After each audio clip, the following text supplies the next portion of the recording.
estate planning. If you don't have them, you have your attorney prepare them, or you call us or someone else. You should try to write a Bible before we die, Well, you know, none of us knows how long we got.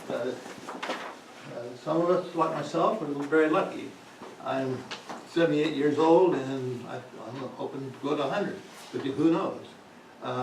Some of my colleagues that I went to law school with, I was in a small class, 7 of them are dead already, you know? So none of us knows. Some die by auto accidents, you know, and some drowned and all kinds of things. Oh, that's one of the worst things about getting old, is you gotta see everybody else die and you're still alive. Well, you make new friends, younger friends. Yeah, true. I got a young friend like John, and that we all need to cultivate new relationships all the time. To touch on your point about the real estate in under the LLC, we have a situation, perfect example, I own a house and we currently use it as our office. However, I have some equity tied up in the home, and our strategy going forward was to actually have my business partner Mickey purchase the house from me and then sell it back to the limited liability company, so that it would then be owned by the LLC. That's a good idea. Then you get that liability protection by having an LLC. Yeah, so that was perfect timing on that. So is there an advantage to it going from Stephen to Mickey to the LLC, or would it be just as safe to go from Stephen to the LLC? It'd be just as safe to go from Stephen to the LLC, and then have your partner purchase a partial interest in the LLC. But that it would be a separate LLC, because their business is an LLC, but by having a separate LLC that would own the real estate. Just own the building, correct? That would just own the real estate. Yes, okay, I see where you're going on that. I often recommend that people have an LLC for every major asset. Let's say you had a series of apartment buildings, say you had 2 or 3 apartment buildings. I would recommend under that circumstance that you have an LLC for each apartment building, because the most the LLC can lose is the assets in the LLC. If one LLC owned them all, then if something happened, you could lose all of them.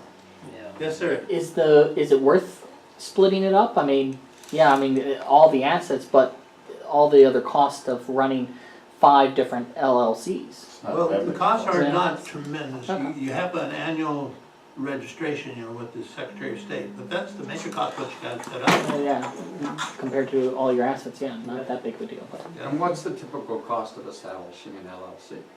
The typical cost in our office is about $600, and that includes the filing fee with the Secretary of State. Yeah, I know, none of that. I look at it as a timing aspect when we were doing the strategy. When you're looking at the resources that you have to do certain things, and it's all really coming out of left pocket, going to right pocket, timing is really critical. So if you're going from he owns the asset to I own the asset, and we're basically increasing the value of the asset by doing so, then when we go back and get a mortgage on the deal, that LLC that's holding it, it's just a business entity, okay, like you say, and it's a silo that assumes the risk. If somebody wants to sue the whole group about something that particular thing is doing, like you say, you offset the risk there. Right. For example, downtown, I own, with my partner I mentioned, the building we're in, worth a little more than $1 million. Mhm. We got it in a separate LLC. Right. You know, so somebody falls down and gets hurt or whatever, You can sue or that. it burns, you know, all we've lost is what in that LLC. Ouch. But if it's insured, it's insured. Yeah, and that, I was looking at Jeff. Yeah, I figured that's why you were looking at Jeff. I always recommend that you have insurance, at least $1 million. You ought to have an umbrella policy, because you never know. We've had 2 potential lawsuits since I've owned that building with my partner since 1980. One, we had an attorney going out to a client's house, and she was negligent, she got in an accident. Well, we had good insurance, so that took care of that. And then, here's a crazy one, some elderly lady, and I say that advisedly, she was in her 60s. She'd been down to the farmer's market, and she come by our building, and the trees had raised the sidewalk a half inch. So she ups and stumbles, and she wants compensation. Well, that's fine, we turned her over to the insurance company, they took care of that. But that's the sort of thing, I think they paid her medical bills, but because, you know, she was partially contributory negligence. Everybody else could walk by that sidewalk and not fall down, but she did. That tree reached out and slapped her down. Okay. A question around this is, in other words, what I believe I'm hearing from Stephen and Mickey is if they sold it from one to the other and that price went, say the original purchase price was $100,000, then they sold it, it was $125,000, then they sold it to the LLC for $150,000, that would be increasing the basis of, Yes, it was. of it. And there would be a gain at each step in that increase. Yes. But the property would then have a recognized value so long as it also fell in line with comps. Correct. Of being now worth $150,000 based upon that last purchase. That's correct. Now, also, when you die, if you own property in an LLC, it gets a stepped up basis. So it then gets the same basis, the fair market value, not what you paid for it. So that's a nice feature. You know, the taxable benefits that you get into when you're looking at that, because you're in an LLC, it's not a partnership. Like you were saying, I was taking notes. I have to look those notes over again. That sounds real good. But those are some of the things that we were looking at when we first formed our original LLC. Now we're finding we need to form at least 2 or 3 more. Okay. I think it's wise to have every major asset where you got a lot of public in and out in a separate LLC. At what point will an corporation be a better deal than an LLC? When you start bringing in more people? You could have any number of people in an LLC, but sometimes it's more manageable if you've got a multifaceted business, such as General Motors. You know, they have a lot of sub-corporations for all of their car divisions. You got your calendar, we need to sit down and talk. We'll talk later. I'll be ready. Okay. And my phone. Sorry. Okay, good. Thank you very much, Dan. Thank you. And Dan will be available for a few minutes here. And what we'll do right now is we'll start the questions. And if you want to take a look at those questions and get started on that. Yeah, you can go. So that's us. On the bottom of step 3 You already did the 4th one, right? is a link to step 4. Are your risks covered? So, let's see here, we'll start this. It's on, John. It's on. Oh, there we go. Okay, so the URL for that, it is, there's a link on the bottom of step 3, but the direct link is SE-step4, becausebusiness.com/SE-STEP 4. But it's also on the bottom of step 3.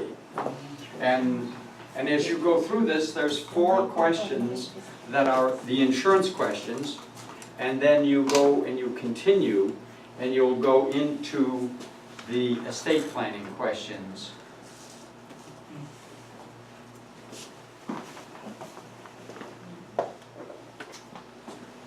So you begin with your name,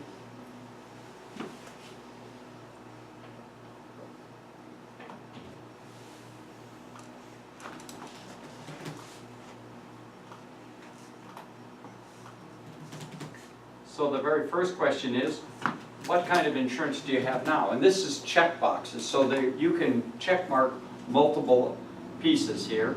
And then what's keeping you awake at night? What kind of unmet risks are you facing?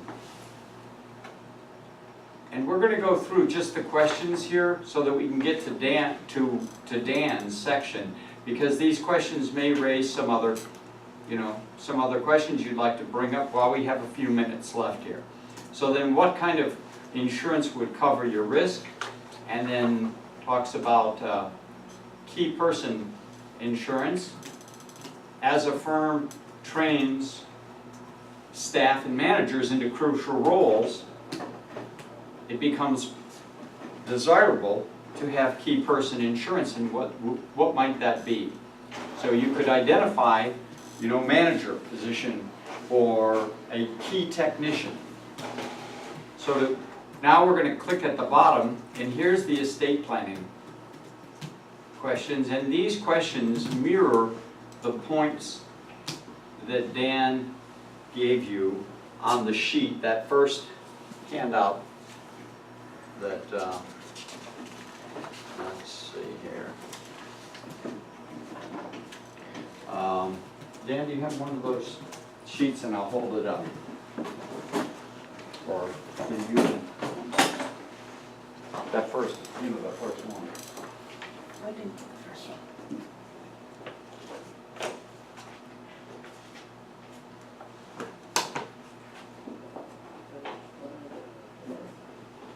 I've got it right up here.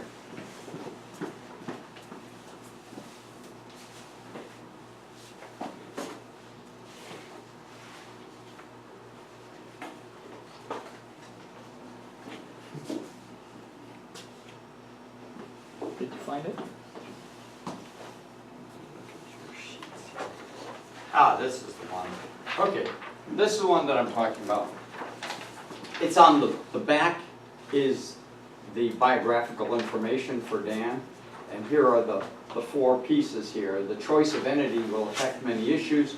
Transition options can include why LLCs are often a preferred vehicle, and the use of trusts. So these are four questions that we've phrased in such a way that can stimulate you to think of these issues, and then when you write these issues down, this will go into your strategic plan. And as with everything else, it's a draft, it's something for you to think about later, but by beginning to look at that and consider those options, it's something that gets built right into your planning that you can adjust as you go along.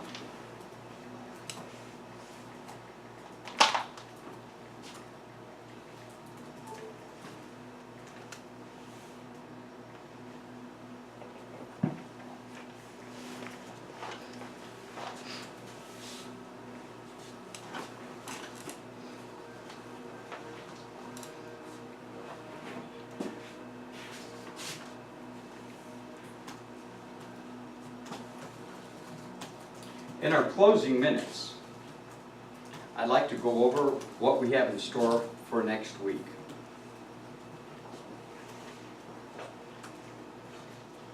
Today we've been looking at risk and estate planning. We've been looking at the value of your company and how you can increase the value of your company. Each session will look at that. What is the value of your company and how can you increase that value?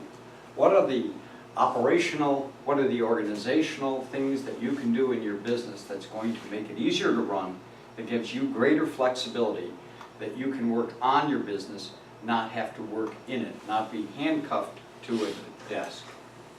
Because by you being able to come and go in your business, the business immediately is worth more money, and it avoids a number of risks from possible accident or you having to go out of town either on pleasure or on business.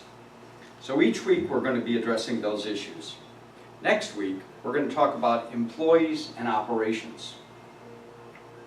On the sheet that we're working from these two major sheets, and we're looking at these 5 fundamental questions. So we're going to look at your employee strategy. What is your human capital strategy? Do you have succession and exit? Well, planning, not only for yourself, but for your employees who work for you for years. A number of my clients have employees that have worked for them for over 15 years. And in many cases, they went to work with the owner when the owner started.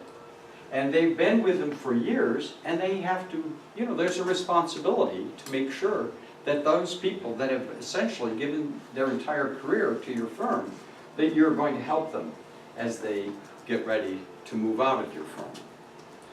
So you have to look at the advanced training so that they become more valuable to you and they're not still doing the same job that they started in 5 years ago or 10 years ago.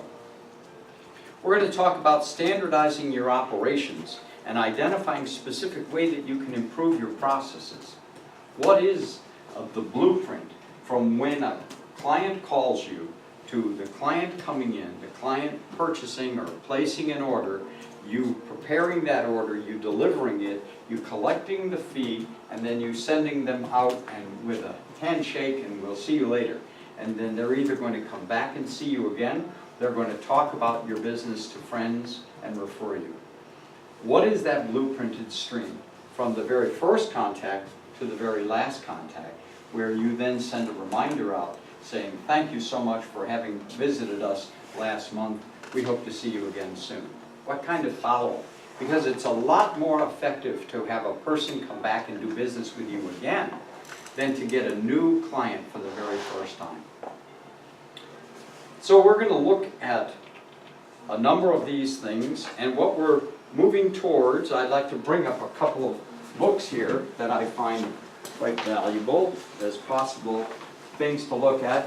Building a Knowledge-Driven Organization by Robert Buckman, and Appreciative Inquiry, Change at the Speed of Imagination. We're going to be looking at these kinds of concepts that you're not just in the car business or the engineering business or the engraving business. Really, every business today is the knowledge business. You have specialized knowledge, and the way that you can harness that knowledge and present that knowledge, that's what you're selling, not engraved items, but what is the need that that customer has. Then you remove yourself from the commodity business and you increase your value to your customers, which gives you better branding, better repeat business, better referral business, and the value of your business goes up. You're able to transfer that company at a higher price, and you end up benefiting. So thank you very much for attending today, and we will see you next week. If there's any questions, we'll be happy to answer those questions either as a group or individually. Thank you very much.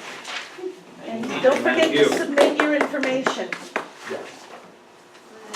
If there's a submit button, Yes, Oh, at I the get bottom it. of this form, yes. there's a submit button. And if you only have gotten a couple done, fine, just hit submit, and then we'll take it from there.